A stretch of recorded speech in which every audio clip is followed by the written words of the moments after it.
kahit holidays po, weekends, papasok po yung mga remittance nyo po. Mas napadali po siya, within minutes lang po, dumarating na po agad.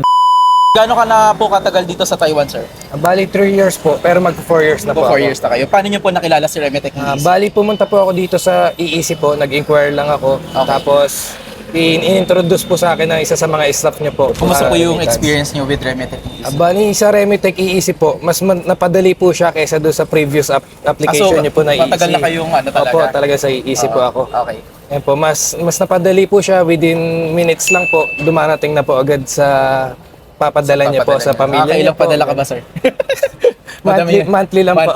Mare-recommend mo ba si EEC sa inyong mga sa Opo, kapwa nating kababayan? Opo, mare-recommend ko po. Lalo po si Remitech po kasi kahit holidays po, weekends, papasok po yung mga remittance niyo po. Nice, nice. Tapos paano naman siya makakatulong si Remitech sa mga kapwa nating kababayan? Sa mga OFW dito sa Taiwan? Kunwari po may mga emergency po na kailangan po ng pera sa Pilipinas, papadala niyo po.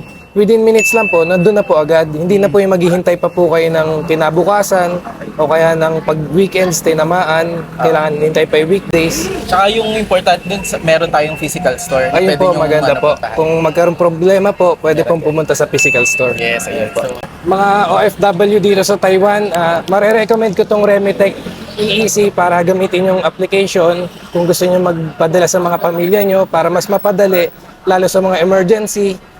Ayun. Thank you so Remitech much. EEC. nice, sir. Thank you so much. Sige, thank you po.